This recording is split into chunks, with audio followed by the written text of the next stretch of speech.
Tiger Cats pregame presented by Journey Rewards. Louie B alongside Andy Fantuz at beautiful Alumni Stadium. Oh, let's set this mic off here. Speaking with the enemy, Toronto Argonauts play-by-play voice. Mike Hogan is with us. And Hoagie, before we talk about the team, the guys we're about to see for the Argos, I mentioned this off the top. I love Guelph. This is one of my favorite cities. I come 5 times a year at least for the last 10 years just to spend a weekend or hang out with some friends. What has this experience been like at UAG so far? It's great. It was great when you guys were here, but in the last few years, what they've done with the pavilion, have you guys been to the weight room here? I've heard. No, I haven't been. It's underneath us right now because we're sitting in the grandstand. If you come to Guelph, you'll see us, but it's underneath us basically. Yeah, it's underneath the grandstand. This is a D1 facility. Like, this is a really good facility. We want to take the pavilion and take it back to people, right? It's unbelievable. The dressing rooms, like Stu Lang and the people here at Guelph have just rolled out the red carpet, and the facilities are second to none, and we're thrilled. We signed a multi-year deal to be here for training camp, so we're really happy.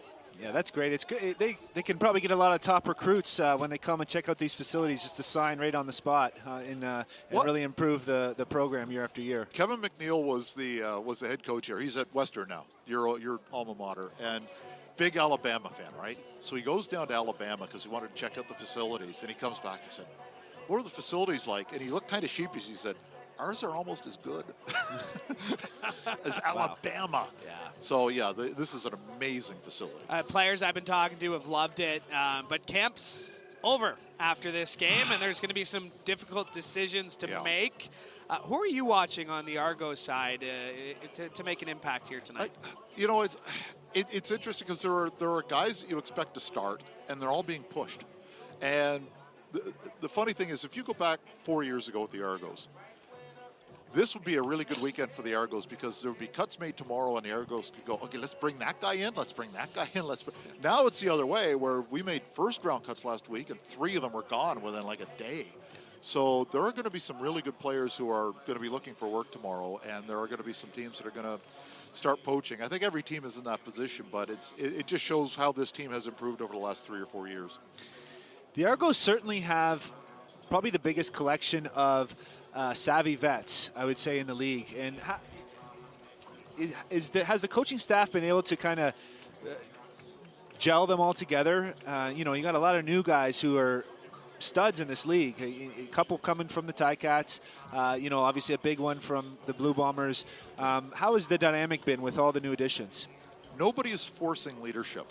You know what I mean? Like, a guy will come in and say, "Hey, this is my team. I'm going to..." No, it's like, Went McManus, he's just himself. And guys kind of gravitate toward him. And Andrew Harris is himself. And he's not said, "Hey, come on down. I'm going to take you guys at the dinner or whatever." It's just, "Hey, I'm just one of the guys." And it's really, the leadership is built organically. I think that McLeod is still obviously a leader of this team.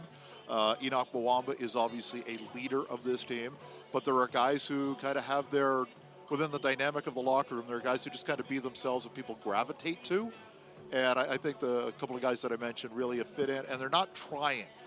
Speedy B is not trying to be a leader. Jaguar Davis is not trying to be a leader. They're just going out leading by example. And I'll admit, last year, Speedy B, I think we all looked at him and said, "Boy, is he done?" Like, he's not the guy that we saw. And he looks different. I don't know if it's a chip on his shoulder. I don't know if it's scheme. I don't know what it is. But he seems to be closer to the guy we saw 3 seasons ago, or 2 seasons ago, 3 years ago, as opposed to the guy we saw last year. Yeah, sometimes it's nice to get a fresh start and just change gears. And certainly going to be a lot of rivalry this year with this first of 5 games, possibly 6 if the playoff matchup happens. So going to be some epic battles here between the down the QEW. You mentioned the players that were cut. One of them was Antonio Pipkin that was picked up real quick. That's because from what I've heard around Argos camp, from you, from Nate, from other people I've talked to, Chad Kelly really came in and has impressed a lot of people. What have you seen from the backup quarterback now for the Toronto Argos? Well, you don't make all SEC twice if you can't play football, right? He's got all the skills. He can throw. He can run. and he's sitting. He hasn't come in and said, "Hey, Mac, this is my team. I'm taking over." One of the things McLeod wanted to do, and he did it last year as well when Arbuckle came, is he wanted to get a camaraderie in the quarterback room first and foremost. And the two of those players, Austin Simmons is the other youngster, and he's the youngest of the three. They seem to really be clicking, and we know what McLeod can do. He's got his fans, he's got his detractors. Chad Kelly isn't there yet. There is a possibility that he could be an exceptionally good quarterback in this league. He's got the arm strength. Now it's just kind of adapting. He's putting the hours in, but can he adapt to this game? Some can do it, some can't, but he seems to be on the right road. It's easy to forget, considering the fact he led the league in 2019 in passing yards, but McLeod Bethel Thompson has never gone into a season, into a training camp, as the number one guy, very similar to the Ticats with Dane Evans this season. Despite his success, he has never been the guy from camp moving forward. What have you seen from MBT as that anointed number one, no competition, you're our guy? He still feels competition, and I think that's what pushes him. He knows Chad Kelly is behind him. Every player in a uniform, whether they're young or old, knows there's a guy behind them who can play. They wouldn't be at camp if they can't play. Ticats, their starters are doing exactly the same thing. Hey, who's this guy from whatever university behind me? He feels that, and he should feel that. Every player should feel that. So there have been instances where he's spoken up. There was, and Andy, you were through enough camps. You know, at least once a year, there's going to be one of those, not a fight in this case, but gets Kerfuffle. a little chippy. Kerfuffle. Good word. What are you, 90? Skirmish. They had one of those practices, and McLeod and Philip Blake, another veteran, the offensive lineman, immediately got in the middle of it. And they took charge, and that's the kind of leadership that he's going to show. And on the field, everybody loves him, everybody trusts him, and you know, he's got something to prove after the second half of that game at BMO Field, where just everything seemed to go wrong after a first half where they couldn't put the ball in the end zone. I always found that those were some of the biggest points of growth, whether it be on the field or in a meeting room. If there's a disagreement amongst the players and the vets come in and really take charge and handle the business, I feel like that's what really brings teams together. So, I witnessed one with the Ticats this year, and those are, you don't, as a coach, you don't want to be enforcing rules or being strict. Like, these are professional athletes. These are grown men. So to get that leadership coming organically from within the team is crucial. And I'm sure Dane would have done the same thing with you guys. And just, there are those players who've been around the block a couple of times. Van Zyl would have done it, unless, of course, Chris was in the middle of it. But, Van Zilla would have been there, and he would have kind of calmed things down. But every team's got that dynamic, and it's just finding out who those guys are. And when that happens, you find out in a hurry. Ryan Dinwiddie entering his second season as head coach, coming off a Coach of the Year award last year, coming off a first place in the East Division. What have you seen differently from him in camp this time around? Has he changed? Has he adjusted? How is he different in year two as head coach? He's taken the foot off the accelerator a little bit in terms of, being with the guys. He occasionally he would cut a practice short if he said, okay, it looks like the legs are getting a little heavy here. Let's do that. Last year he didn't. He was like, okay, I got to get everything in. I've got to get everything in. And you would think that this year he would have been more like that because he lost a few days because of the player strike, for lack of a better term. But no, he wanted to make sure everybody was healthy. Last year was bad for injuries. Isaiah Cage went down at the end of a practice where Ryan said afterwards that, I was going to cut it short. And then on the last play of the practice, Cage is gone for the year with an ankle injury. So I think he learned a lesson Ryan did the hard way, that when you sense it's time to end the practice, and he did. And he's been very, very cognizant, even though he wants to get as much install as possible. He at the same time, he's been very, very cognizant of keeping guys fresh. The Tiger Cats have a bit of a sick feeling in their stomach after back-to-back losses in the Grey Cup, but Argos probably have a similar feeling after that come from behind victory by the Ticats in the East Final. Have you heard a lot of talk about that game? Any momentum coming in from that? No, and that might change for the regular season game. I think people for this game were just, okay, let's get through this and not get hurt, right? And I think it's the same thing with the Ticats, right? Like, you want to see what you've got. For the starters, they know they're going to start or they're going to be in the rotation or whatever.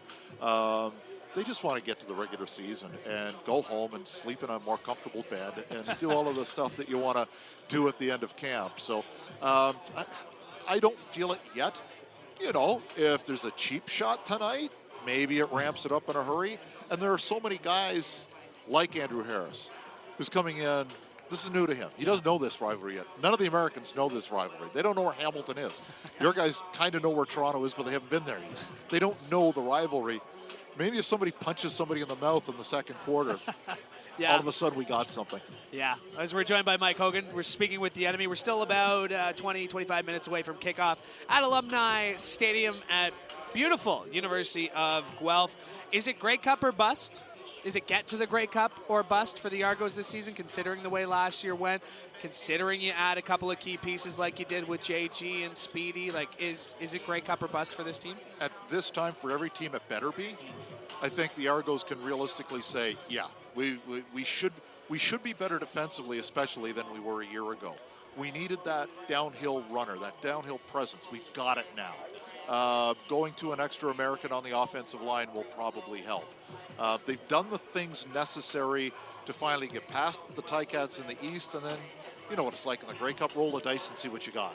And you know, if you get to the Grey Cup, great. You want to win it. I think everybody to a man isn't thinking about beating Hamilton. They're thinking about the Grey Cup. Any draft picks that you've got your eye on in this one, or that stood out to you in camp from the Argos? This is usually a great chance to make an impact, to get your name, to put your game on tape. Who are you watching among the recent draftees of the Argos that we should keep our eye on? Gregor McKellar, who went 6th overall, is a guy who's got a little bit of nasty to him.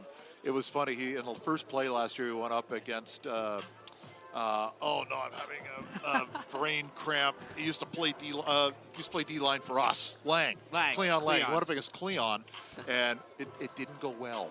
And then the next play they isolated on him, and he did much better.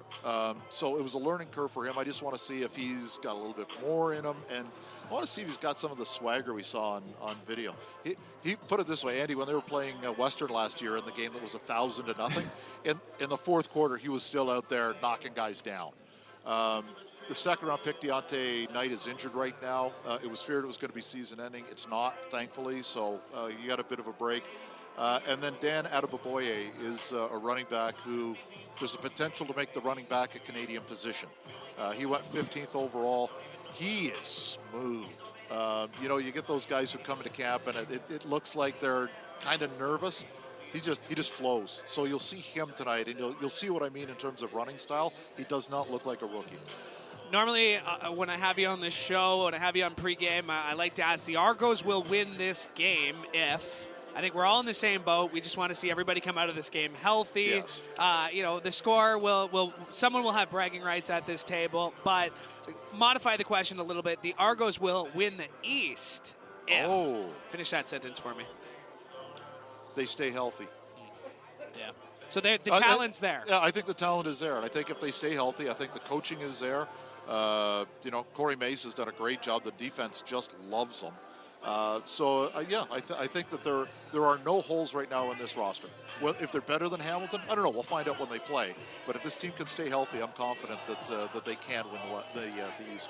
Consistency on the coaching staff is going to go a long way this year too, right? I mean, just because of the way things went last year, which all things considered, when you look at what the Argos did, a major coaching change mid-season, not due to performance. That's very, that's hard to come by, and having that consistency, I'm sure you've seen it in camps already. Yeah, and the coaches all know each other, and we've talked about this a couple of times that there's a real camaraderie with this group. They've all seemed to coach with one another, as it is in the CFL. They all seem to be with one another from a different market. So it's a pretty good vibe here this year. It's a very relaxed, very, okay, let's get this done kind of mentality. Alumni Stadium filling in, and I'm starting to see a bit more Argos jerseys. I said it was about 5-1 Ticats to... Have you driven through Mississauga on a Friday night? Oh, that's true. Yes, not an easy drive. It was a much easier drive up Highway 6. Hoagie, I know you got your own broadcast to get ready for, so thanks for doing this. Appreciate Anytime, guys. You know that. That is Mike Hogan. That was Speaking with the Enemy. Still ahead. Today's starting lineups. We get that mute button there. Ticats starting lineup. Carstar keys to the game coming up next. You're listening to Tiger Cats pregame, presented by Journey Rewards on the Ticats Audio Network.